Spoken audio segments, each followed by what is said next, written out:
ஹர ஹர மகாதேவ். இப்போ நாங்கள் சக்ஸஸ்ஃபுல்லி ஒரு 3.5 கிலோமீட்டர் நடந்து வந்தோம். இன்னும் ஜங்கல் சட்டி அப்படின்ற ஒரு ஸ்டாப் அங்கே இருக்கு, ரெஸ்ட் பண்ணுற இடம். அங்கே போயிட்டு நம்ம வீடியோ கண்டினியூ பண்ணலாம். அது வரைக்கும் இந்த வியூஸ் பார்த்தீங்களா எவ்வளோ விசித்திரமாகவும், இயற்கை வளங்கள் எவ்வளோ அற்புதமாக இறைவனோட கருணை வந்து இங்கே இருக்கு அப்படின்றத நம்மளால் உணர முடியும்.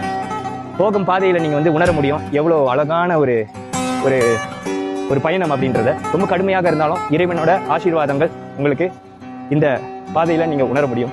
கண்டிப்பாக நீங்களும் ஒரு நாள் இந்த கேதார்நாத் பயணத்தை மேற்கொள்ள வேண்டும். ஹர ஹர மகாதேவ். இப்போ நாங்கள் ஜங்கல் சட்டி ஆஃப்டர் 4 கிலோமீட்டர்ஸ் வந்துட்டு ஜங்கல் சட்டியில் பிரேக்ஃபாஸ்ட் சாப்பிட்டு இருக்கோம். டிடி வந்து சப்பாத்தி சாப்பிட்டு முடிச்சிட்டாங்க, அடுத்து குதிரைக்கு வச்சிருக்காங்க. நான் வந்து ஏதோ 3 சப்பாத்தி சாப்பிட்டுட்டு இதுக்கு மேலே பயணத்தை தொடர போகிறேன். தேங்க்யூ. யாத்திரிகளுக்கு உதவி செய்கிற குதிரைகளுக்கு எங்களால் முடிஞ்ச ஒரு சின்ன சாப்பாடு அதுக்கு.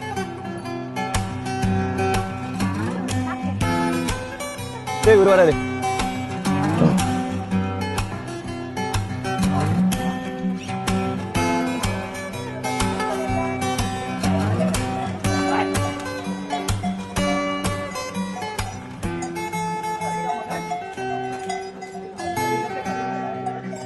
இந்த மாதிரி குதிரையில சவாரி பண்றதுக்கு 3500 ரூபாய் சார்ஜ் பண்றாங்க.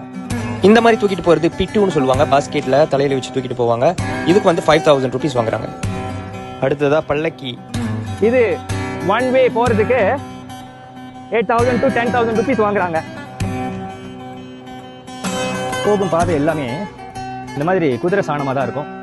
ஸோ இதெல்லாம் நம்ம வந்து எதையும் ரொம்ப அசுத்தமாக நினைக்காம நம்ம பார்க்க போகிறது இறைவனை நினச்சி எப்படி பஞ்சபாண்டவர்கள் அவங்களோட பயணமானது அந்த கேதாரேஸ்வரர் பார்க்கறதுக்கு போகிறதுக்கு திரௌபதியும் போயிருந்தாங்க பஞ்சபாண்டவர்களோட சேர்ந்து. அவங்க போகும்பொழுது இந்த மாதிரி பாதைகளே கிடையாது, வெறும் காடும் முள்ளும்.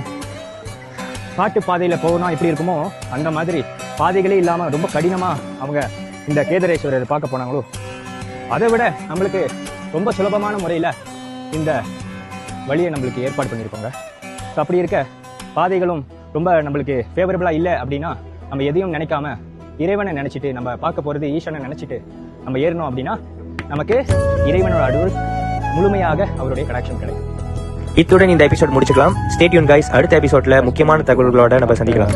இது போன்ற யாத்திரைகளுக்கு என்னுடன் வருவதற்கு உங்களுக்கு விருப்பம் இருந்தால் புலன் வழியை தொடர்பு கொள்ளலாம். 01647133037. நன்றி. ஹரே கிருஷ்ணா. தமிழ்காரங்களை பார்த்துருக்கோம், தமிழ்நாட்டில் இருந்திருக்காங்க. ரொம்ப நாள் கழிச்சு தமிழ் பேசுகிற ஆட்களை பார்த்துருக்கோம்.